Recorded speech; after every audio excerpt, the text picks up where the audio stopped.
spring.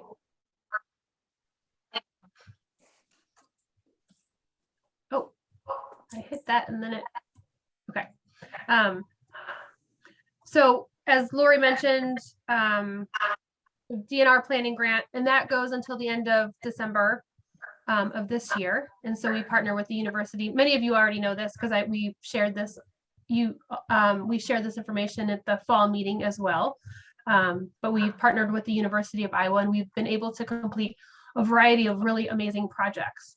The main project that we are working on is the Watershed Management Plan, which the phase 1 was completed last spring. And now the planning students are working on phase 2. And then we are also working with the technical committee that we've kind of reestablished to assist with the WMP, the Watershed Management Plan. And we are meeting pretty regularly with the technical committee. And then we just recently held a lengthy discussion to share the data that some of the subcommittees of the technical committee have gathered. And then the draft plan for the phase 2 is in progress, and you'll get kind of an introduction to that tonight. So in the fall, we had worked with the Camp Courageous to complete various projects to create an overall demonstration site promoting water quality. And some of you were able to join us for the December 8th event that we had. But with the 4 different things that the students had designed, Camp informed us they are pursuing 2 of them. So they're, which is great news that they've continued to work on some of these projects after the students created these designs.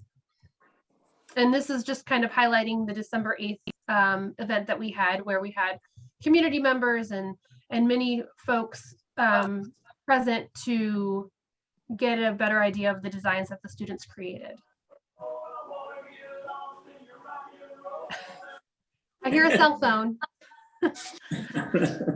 I don't know if anybody is able to, but if you could mute your cells, that would be probably wonderful with all these people on our meeting tonight. So some other projects that we are working with the University of Iowa students on is we have a wetland and prairie restoration project happening in Monticello. And then we've also worked with a group of students to create a watershed resiliency story map. And that happened in the fall. The Monticello project is happening in the spring. Also, there are murals being created in Strawberry Point and also at the Manchester Fish Hatchery.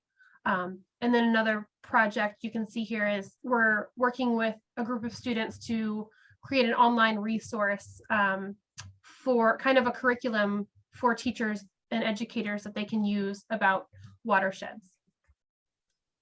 And then we're also working with a group of students to kind of redesign our website to make it more user-friendly and be able to share our newsletter that we have created, as well as some of these other aspects of projects happening. We want to share some of these other aspects that we're hoping to incorporate later down the road on our website. We're also working to create a marketing and communications campaign. We're working with a group of law students to create a legislative agenda and informational sheet, that has been a very, very exciting project. And then we're also working with a group of students who are creating a GIS mapping tool. And that's one of those features that we're hoping to have implemented on our website after it's been redesigned later on. And then we're working to we're working with another group of students for creating a watershed education video that we can share with different communities, featuring, what is a watershed and different tools that communities can also use to share different things about watershed management. and to share all of these projects. Many of you already do receive our newsletter, but if you don't, you can reach out to me and I'll add you. Otherwise, you can actually, if somebody has shared it with you, I believe you can actually sign up on the website itself. But we created this in October, and so we've been sending them out monthly to share different stories happening. And it doesn't have to be, it's just what's happening in our watershed. Some of them we're involved in, some of them we're not, but they're good stories that we feel like we should share. So that's also an exciting feature that we're starting to reach out with our community with. And then this is what Lori had mentioned, the 1.5 per capita support. And that's what we'll be talking about later on. And then we've also have created, we have been on Facebook, but we're also on Twitter and Instagram. And then you can also find out more information on our website. And then this is just saying thank you to Limestone Bluffs RC&D for being, our fiscal agent, and to have to have applied for the grant to hire my position. So, but yeah, that's kind of all I had. Does anybody have any questions regarding some of our projects that we're working with or on?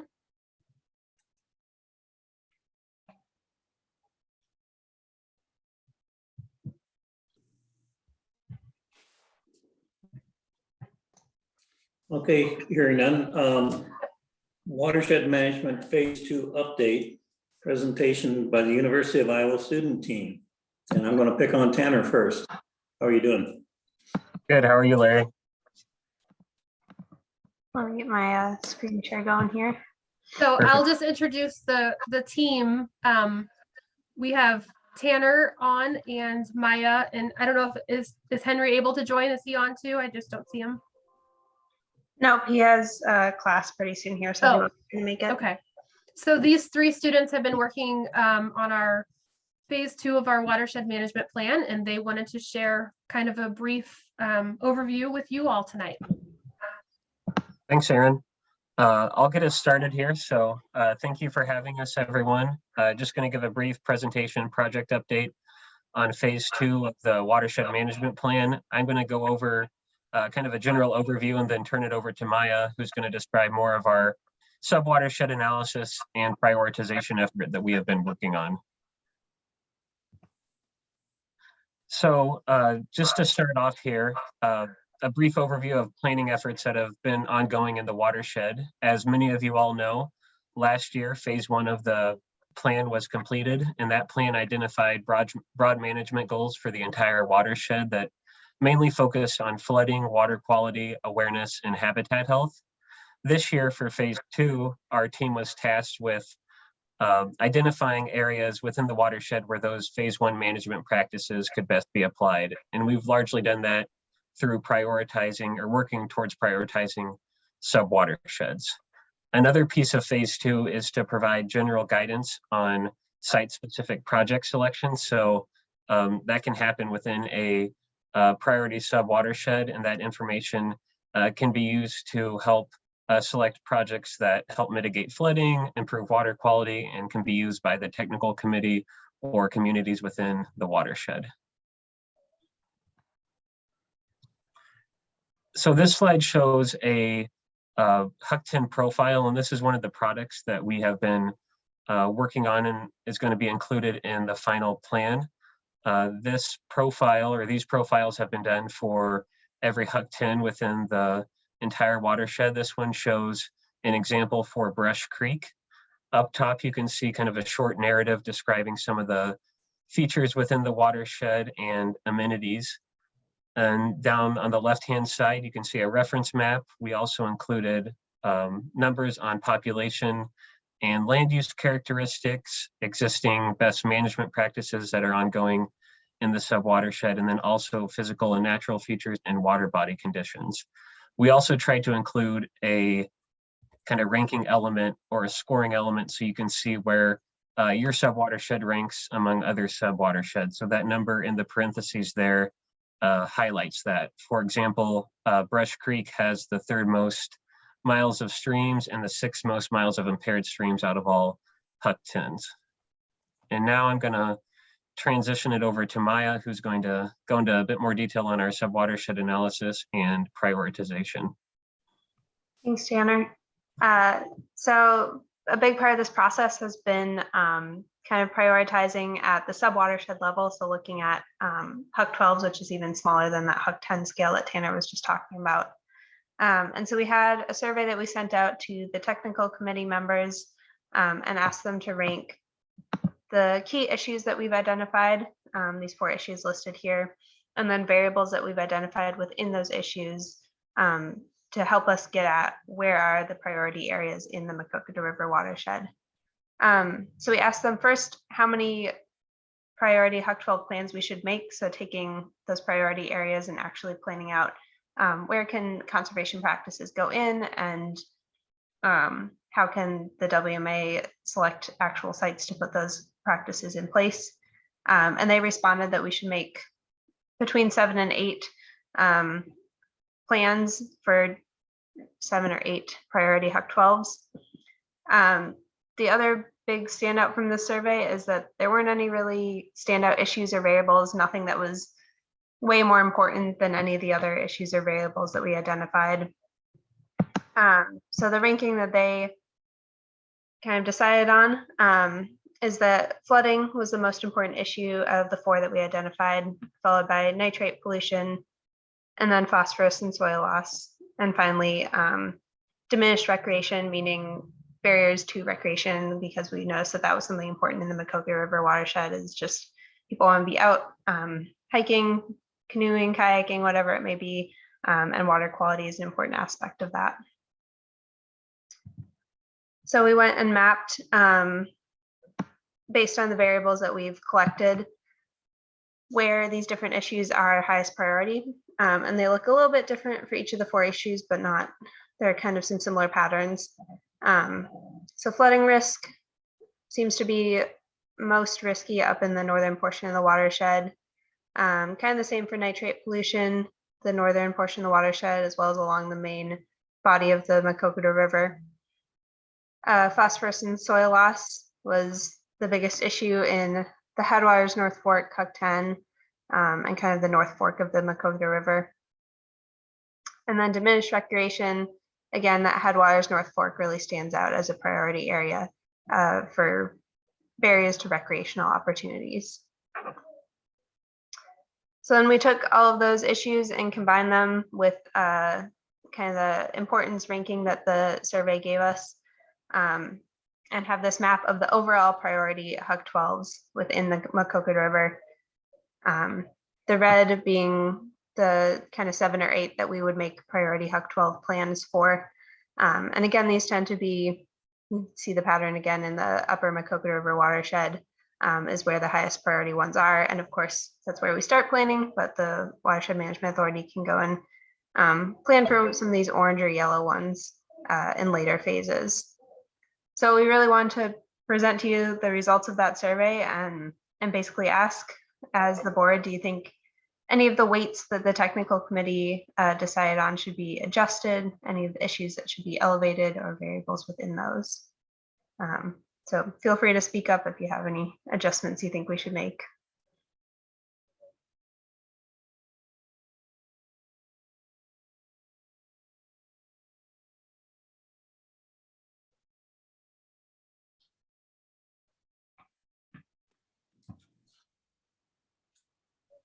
Okay, thanks, Looks Maya. like- Go ahead. Rusty, do you have a question there that you put in the chat? I saw. Asking Yeah. about, What is a Huck 10 and a Huck 12? Can you explain those to me, please? yeah, so it's basically just kind of comes down to scale. And on this map, you can see the Huck 10s and the black boundary, and then the Huck 12s and the white boundary. So Huck 12s are just a smaller scale than a Huck 10. So the Maquoketa River watershed as a whole is at the Huck 8 level. And then there's 10 Huck 10s within the entire watershed and 56 Huck 12s within the watershed. So it's just kind of a different scale. All And yeah, right, so, Travis spelled it out there. It stands for hydrological unit is what Huck stands for. oh, gotcha. Okay, that makes more sense now. Thanks. All right, thank you. Committee updates. Executive committee, that would be myself, Larry. We're short one person on the executive committee. I think we need somebody from Jones County, but I believe we talked about our last executive meeting that we would entertain any living body, put it that way. So if anybody wants to jump in. Russ, aren't you on the executive committee or not? Russ is on the executive committee. I am, yes, but I represent Monticello. I think we're looking for a broader county rep. Okay. We have Shirley from Delaware County. Larry, I can talk, this is Joe, I can talk to the Board of Supervisors and see if we can either find someone or appoint someone on the board to be on the executive committee, if that's okay. If you can Sure, give us, that'd be great. That Callahan would be a great person for that job. I would agree 100% if we can talk Pat into it. I could talk Pat into it. We want to do that. Okay, that'd be good. I know Pat and he would be good. Okay, technical committee, Jeff. Is Jeff Is on? Jeff, I don't know if Jeff is on. Okay. I can, Can I you throw in can, some- yeah, I can share something. I just wanted to share, so the technical committee, as I mentioned earlier, they've been gathering a bunch of different data. And I was just gonna share some of the maps that they've come up with, just so then you guys have an idea of what they're able to, what we've been working on. Can everybody see that? I'm gonna try to go slow. I should have started at the top. So these are maps that Andy Assell has put together with some of the information that the fisheries team with DNR has supplied. So this is just sharing some of the information that the technical committee has worked to gather, showing different aquatic impacts to the watershed.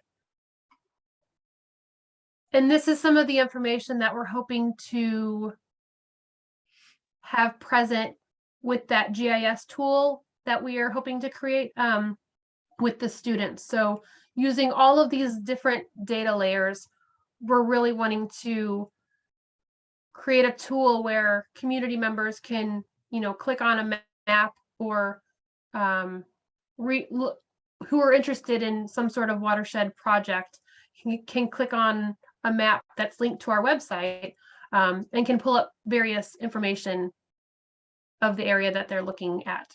So I just wanted to share that, just kind of, so then you guys had an idea of the work that the technical committee has been gathering. And we, like I said, we did have our larger meeting a week ago. And so with that information, we're working with the university students to put all of these data layers together. But that's all I had.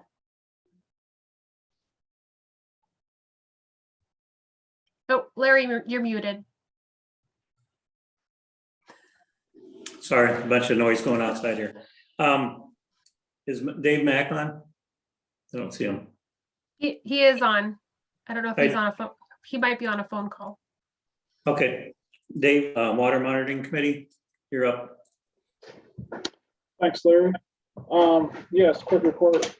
The Water Monitoring Committee met in January to kind of wrap up the 2021 sampling and just gather input. So we wanted to basically talk about, what worked good in 2021 and and any ideas to make 2022 better.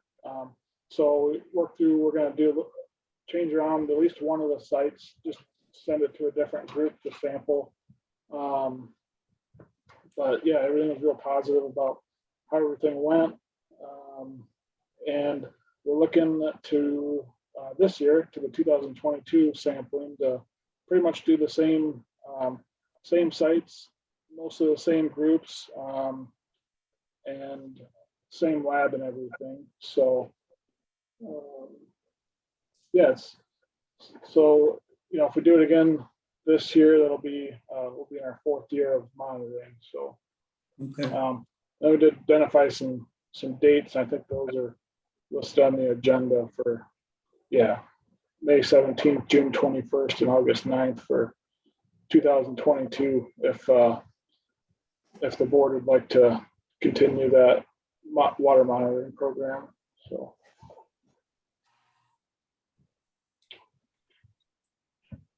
I believe we want to go forward with it. Do we need a motion to do that, or can we just continue? You do, it's listed under new business because it does incur costs to the WMA. Okay. So should we do that? We can do that now, I guess. Or under new business. Under new business. Okay, so thanks, Dave. We'll move on to new business. Or do you have anything else? That's all from me. Thank you, Larry. Okay, thanks, Dave. All right, new business, review and consider renewal of Macocota River Watershed Authority bylaws. Yes, this is in your bylaws to review them at the annual meeting each year. There are no proposed changes. They are as they stand, and those were shared with all members prior to this meeting. Okay. So we need a motion to approve the renewal.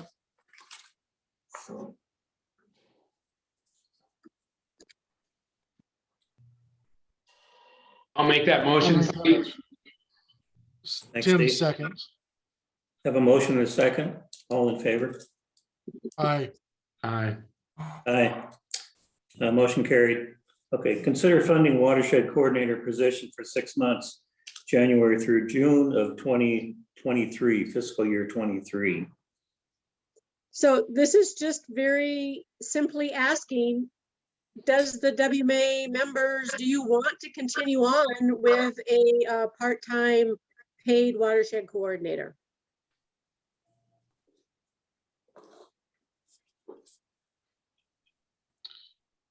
I believe we do. We're all fairly busy. We need someone that's dedicated to this, put time and effort into this.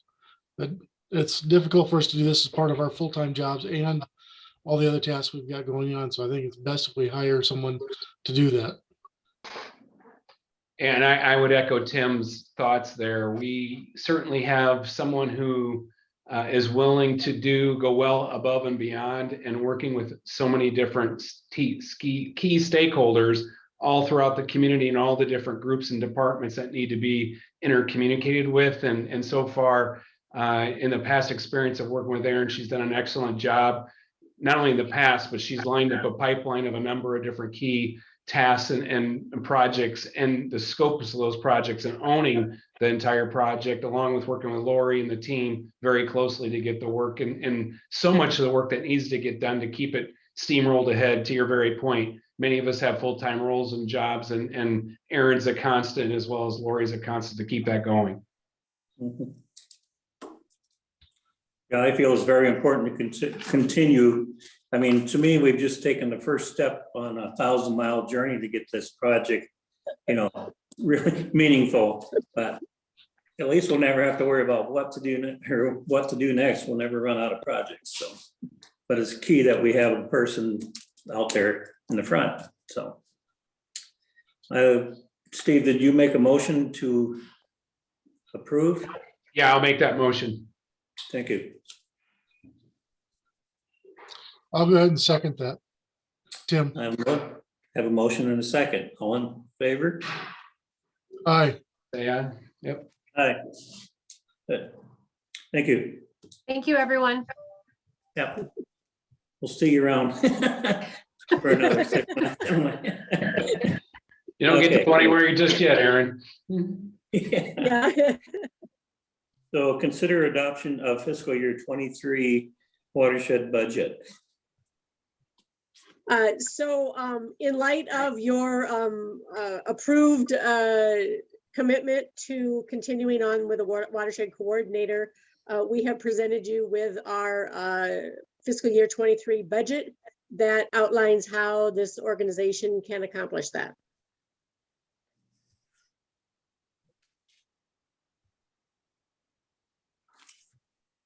Okay, so I need a motion to approve the new budget. Steve, so moved. Tim, seconds. I have a motion and a second to approve the budget. All in favor? Aye. Aye. Motion carried. Consider 1.5 or $1.50 per capita voluntary funding for fiscal year 23. We felt this was an additional consideration for this organization of how best to achieve the working revenue to fund this going forward. It would be very tight at the current rate, and this was the solution proposed by members of the executive committee. Lori, I hate to catch you off guard on this stuff, but do you have numbers of grants that we've applied for and were awarded? And this helps us with our matching requirements as well. We did budget in 30,000 into our future fiscal year 23 as a grant match, but right now we don't have anything on the radar after the DNR grant. And how much was the DNR grant? Oh, I'm sorry. The DNR grant was $100,000. The project itself was $130,000 in all. The WMA provided a $30,000 match. Thank you. That's really what the funding is going for, is helping us with one, salary, so we have a part-time person, so that we can fund grants that are going on, and we have a number of projects. The next thing that'll be coming up is water sampling. So for me, it looked like this was the best way for us to fund it. It's a voluntary contribution, but it's necessary. So with that, I will make a motion to approve $1.50 per capita volunteer funding for fiscal year 23. And this is Steve. I'll second that, and I'll just add a little bit of commentary as well. As while it's an additional amount of funds from all different entities, I think we all know that water quality and water quality initiatives are becoming front and center throughout our entire state as well as our community. And to having these additional dollars for matching type programs and things that we know that we'll be advocating for in a legislative process will be really key and instrumental to us as we continue to build out all of the pipeline of activities and initiatives that we'll have going forward in our WMA. I would agree. And as Larry mentioned, you know, with the completion of the Watershed Management Plan, we've been working such a long time to get this plan and to identify these projects. We're going to have many projects that we can start looking for funding for. So it will be key to have some support to be able to move forward and accomplish some of those projects. Thanks, Larry. Okay, so we have a motion and a second. All in favor? Aye. Aye. Aye. Motion carried. Okay, consider 2022 water monitoring program sampling on May 17th, June 21st, and August 9th. I think we hit on this a little bit, but go ahead, Dave.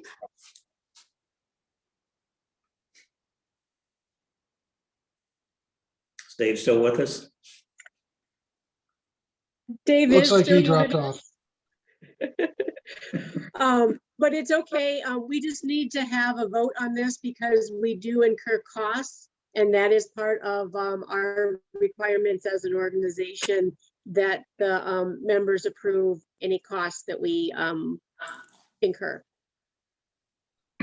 I'll make that motion. I'll just echo that. But Lori, I'll also say that we do get some additional donations for some of those.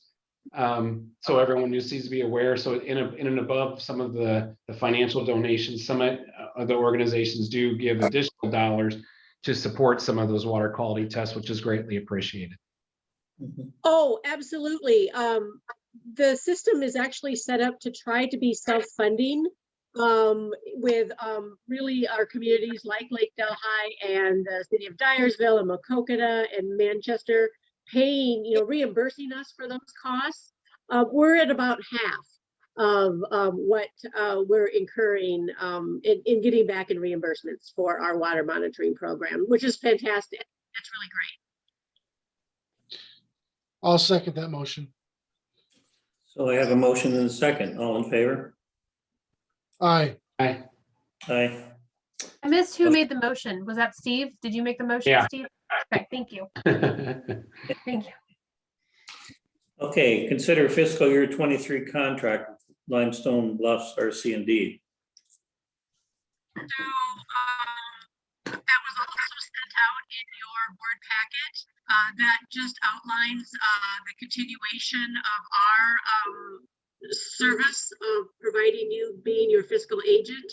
And then it also pays for, helps us manage and pay for Aaron's employment for those remaining 6 months, which is January 2023 through June 2023. The entire contract is $30,000. 20,000 of that is to pay for Aaron for the watershed coordinator position. And we have lowered our portion to $10,000. If you'll remember previously, we had agreed on a 20,000 contract with the WMA. So we have lowered that in light of the great work that Aaron is doing. And we're thrilled that the WMA is looking to keep her on board for the remaining 6 months of fiscal year 23. Okay. So I I'll need a make motion. that motion, Larry. So moved. Thanks. I'll second. Have a motion and a second. All in favor? Aye. Aye. So Lori, I have the contract here. Is this a copy you want me to sign and send to you? I see John Bell needs to sign it too. For Limestone. He does need to sign it. The Limestone Bluffs board is meeting on Thursday, and they certainly will address it at this time. We have discussed it. They just have not formally approved. Okay, just send down what you need to or whatever. I will take care of that. Thank you. Yep, thanks. Okay, other business. Anything else floating around out there? Hearing nothing. Member updates, current projects. I think we've hit on most of those. I think we shared everything, all the current projects that we're working on. Okay.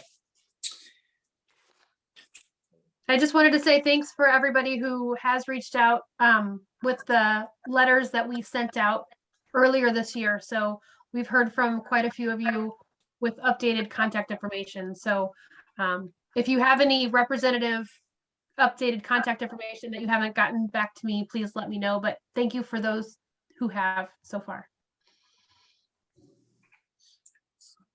Okay, our next Board of Directors meeting will be October of 2022, 6:30.